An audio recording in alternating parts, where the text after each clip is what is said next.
Continuando con las características fisiográficas, tenemos lo que es el tiempo de concentración. Este es el tiempo que el agua lleva para recorrer desde el punto más distante de la cuenca hasta el escritorio. Cuando se conoce bien la relación precipitación-caudal, es más fácil calcular el tiempo de concentración.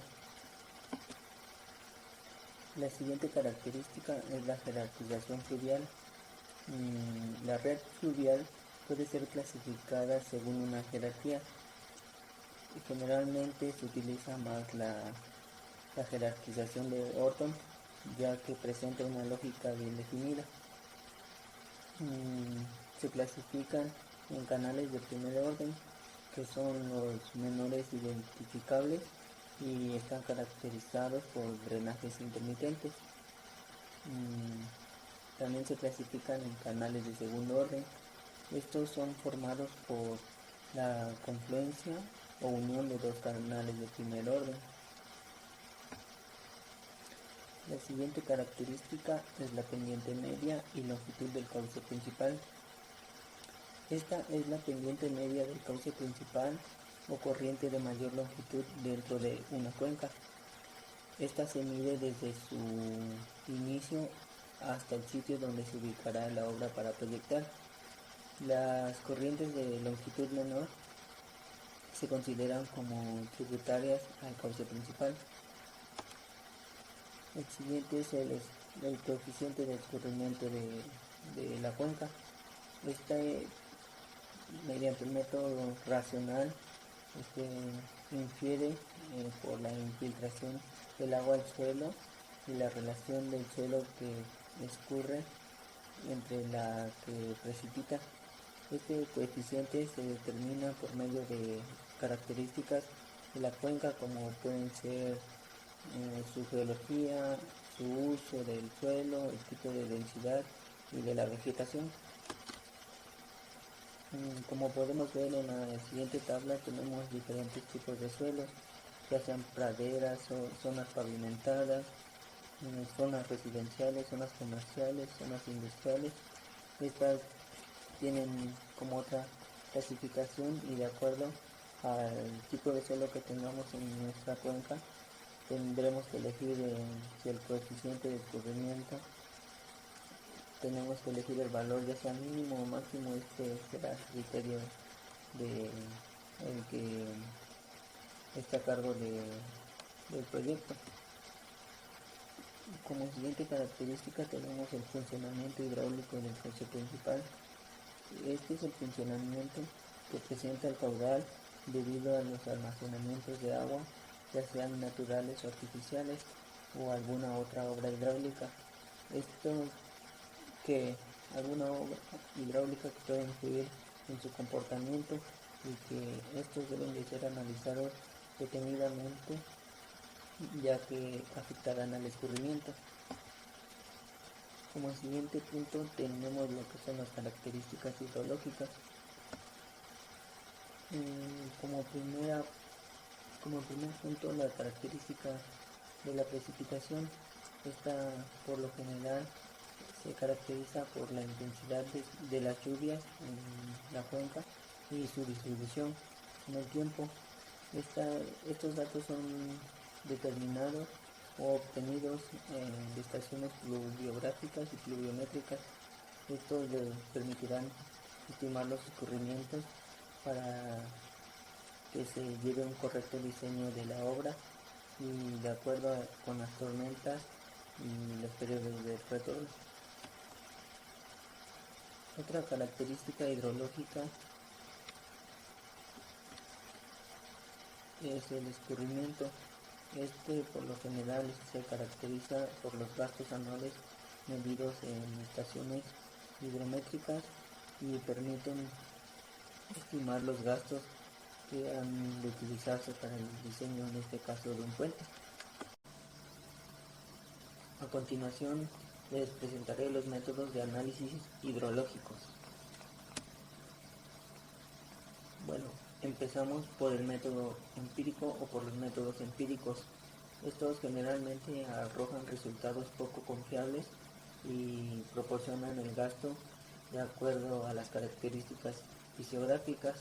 Estos solamente deben emplearse cuando no se disponga de información sobre las precipitaciones o escurrimientos que existen dentro de la cuenca, o también se pueden utilizar para tener alguna idea preliminar de los escurrimientos que podrían ocurrir y tal vez programar algunos trabajos de campo. El método empírico más usado es el método de Krieger, que a continuación vamos a ver. Bueno, el método de Krieger se basa de manera gráfica de acuerdo a los gastos máximos por unidad de área en diferentes periodos de retorno.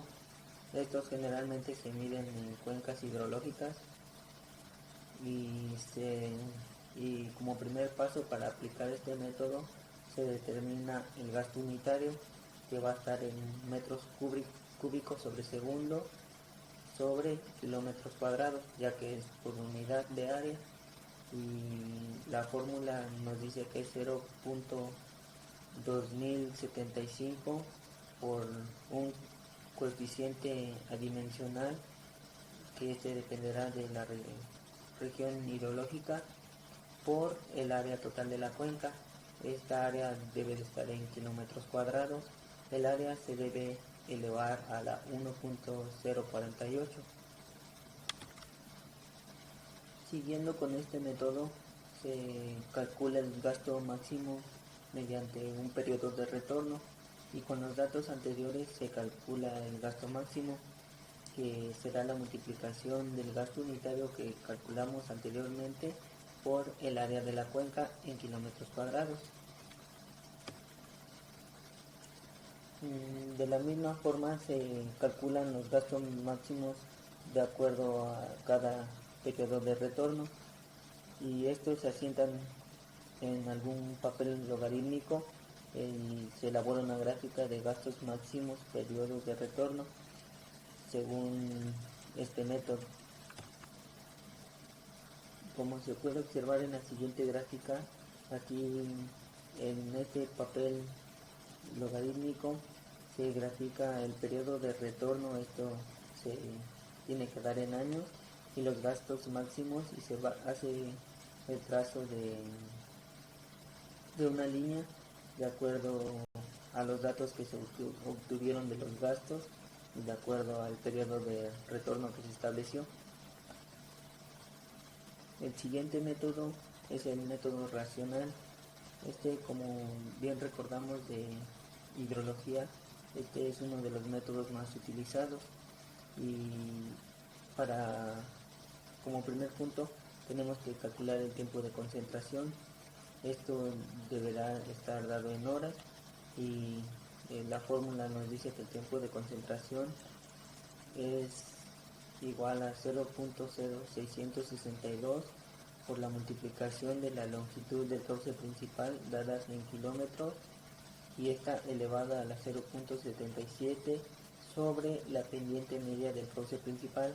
Este valor generalmente es adimensional, y esta pendiente se debe de elevar a la 0.385.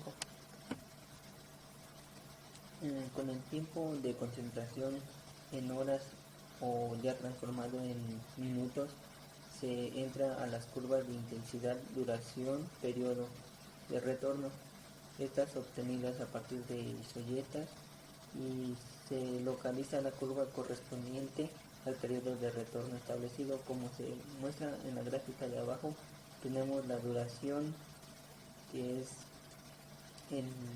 su símbolo es T, y en este caso está dado en minutos, y la intensidad de lluvia en milímetros sobre hora.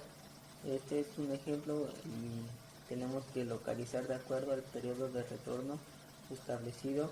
Tenemos que localizar nuestra curva y determinar la intensidad. Ya teniendo el valor de la intensidad y del área de la cuenca, se selecciona un coeficiente de escurrimiento, esto de acuerdo a la tabla anteriormente mostrada, y como nos dice la fórmula, el gasto máximo a un periodo de retorno es 0.278 por el coeficiente de escurrimiento de la cuenca. Por la intensidad de la lluvia, esta intensidad estará en milímetros sobre hora. Por el área total de la cuenca, que generalmente estará dada en kilómetros cuadrados. Y de esta manera se calcula el gasto máximo por el método racional. Como siguiente método encontramos el método de Orton. Este fue desarrollado por el Cuerpo de Ingenieros del Ejército y Fuerza Aérea de los Estados Unidos. Como primer paso, se determina el coeficiente de retardo de acuerdo con las características de la superficie de la cuenca. Si existen varias zonas con características superficiales diferentes, para cada una de ellas se determina un coeficiente de retardo, así como su área, y se obtiene al final un coeficiente de retardo de toda la cuenca aplicando la siguiente fórmula. Como podemos ver, N' es el coeficiente de retardo de la cuenca en estudio. Esta va a ser adimensional y es en general de toda la cuenca. N subíndice I' es el coeficiente de retardo de la zona I adimensional. Esto si hay una variación de características de la superficie. Área de la zona se representa con A subíndice I. Área total de la cuenca es nada más con una letra mayúscula A, y el número de las zonas identificadas, que se representa con la letra K minúscula. Ya una vez aplicando la fórmula, nos pasamos a la siguiente tablita, que es de coeficientes de retardo. Aquí, como podemos ver, aquí nos indica la superficie, como es el pavimento, los suelos, las cubiertas, si es normal o densa, y del lado derecho de la tabla podemos ver los valores del coeficiente de retardo.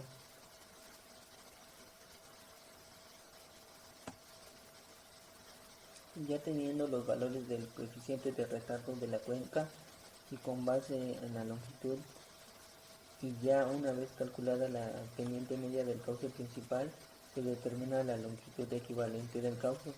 Como podemos ver en estas dos gráficas,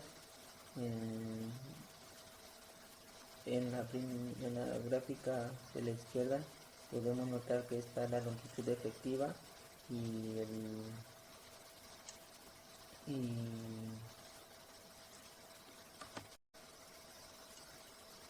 podemos observar en las dos gráficas. En la gráfica de la izquierda tenemos los valores del coeficiente de retardo y la longitud efectiva. Ya de acuerdo a estos valores y a la pendiente media del cauce, podemos determinar la longitud efectiva. En este ejemplo pusieron como el coeficiente de retardo de 0.20, una longitud de 120 metros y con una pendiente de 0.010. Entonces en este valor cae el valor de 60 metros, que es la que equivale a la longitud equivalente. Utilizando otra gráfica de longitud equivalente y la duración crítica, se determina de acuerdo al valor de longitud equivalente que nos dio en la gráfica anterior. Entonces determinamos que la duración crítica, que va a estar dada en minutos, nos arroja un valor de acuerdo a la intersección de nuestra longitud equivalente y la línea que está trazada en la gráfica. Ya una vez teniendo la duración crítica, ahora se determina el coeficiente de infiltración. Esta generalmente está dada en centímetros por hora, de acuerdo con los suelos y características superficiales. Para cada una de ellas se determina el coeficiente de infiltración, así como su área, y se obtiene el coeficiente de infiltración para toda la cuenca. A continuación les presentaré una tabla donde vienen los diferentes valores de coeficiente de infiltración de acuerdo al tipo de suelo. Como podemos observar, tenemos la descripción del suelo, ya sea mezcla de arena y grava, grava limosa y arena limosa, arena limo-arcilla o arcilla arenosa, de acuerdo al suelo y a su clasificación del suelo. Debemos de tomar un coeficiente de infiltración, como les dije, estará dado en centímetros por hora y se deben de tomar uno de estos valores. Esto ya depende más del criterio de que esté a cargo del proyecto.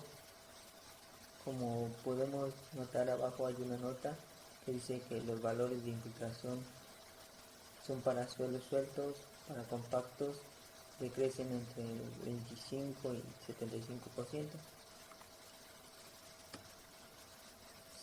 Siguiendo con el método se determina la intensidad de la lluvia. Esta intensidad se debe de aplicar la siguiente fórmula, que es la intensidad de la lluvia representada por I menos el coeficiente de infiltración. Este valor es constante y uniforme durante la tormenta dentro de la cuenca, y